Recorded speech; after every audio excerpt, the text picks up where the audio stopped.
Iliad ni Homer.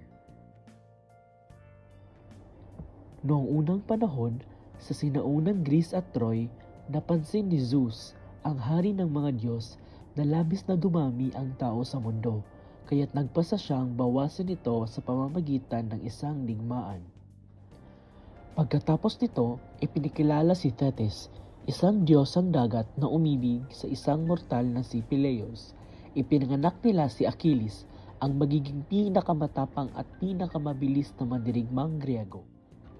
Samantala, sa isang kasalan ng mga Diyos, nagalit si Ares, ang diyosa ng kaguluhan, dahil hindi siya imbitado. Bilang ganti, nagtapon siya ng gintong mansanas na may nakasulat na para sa pinakamaganda. Tatlong diyosa, si Hera, Athena at Aphrodite, ang naghangad ng mansanas. Sa utos ni Zeus, pinili si Paris, isang prinsipe ng Troy, upang pumili kung sino ang karapat-dapat.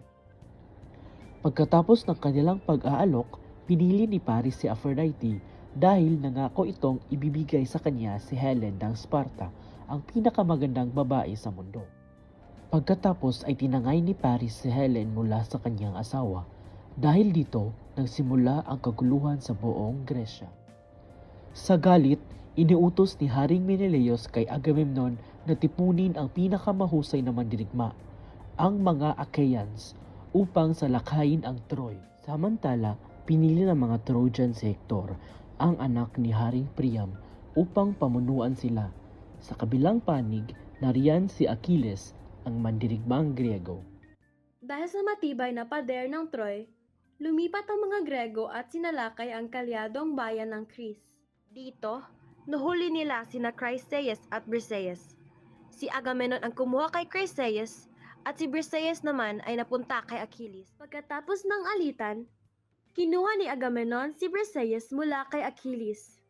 Sa labis na galit, tumiwalag si Achilles sa digmaan. Samantala, habang nananalo ang mga Trojan, iminungkahi ni Nestor na magbalat kayo si Patroclus bilang si Achilles upang itaas ang moral ng mga Grego. Ngunit sa isang sagupaan, napatay ni Hector si Patroclus na inakalang si Achilles. Sa bandang dulo, binalot ng pighati at galit si Achilles.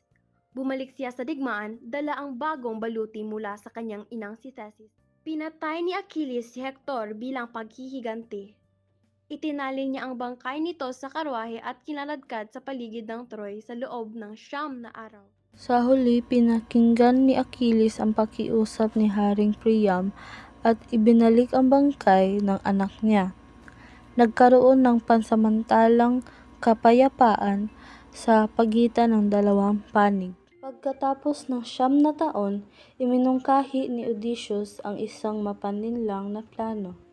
Isang malaking kahoy na kabayo na palalagyan ng piling magdirigma. Iniwan ng mga Griego si Sinon na nagpanggap bilang takas upang hikayatin ang mga Trojan na tanggapin ang kabayo. Sa labis na tuwa, pinasok ng mga Trojan ang kabayo sa lungsod at nagdiwang sila, akala'y sila'y nagtagumpay na. Sa huling sandali ng gabi, habang natutulog ang mga Trojan, lumabas mula sa kabayo ang mga mandirigma Griego at sinugod ang Troy. Sa huli, bumagsak ang Troy.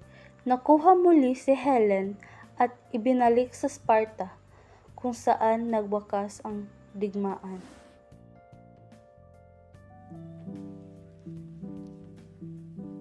Ang moral ng The Iliad ay nagpapakita ng mga epekto ng galit, paghihiganti at hindi pagkakasunduan. Ipinapakita nito ang labis na pagmumuni ng paghihiganti ay maaaring magdala ng pagkawasak at mawala ng mahalagang pagkakataon sa buhay.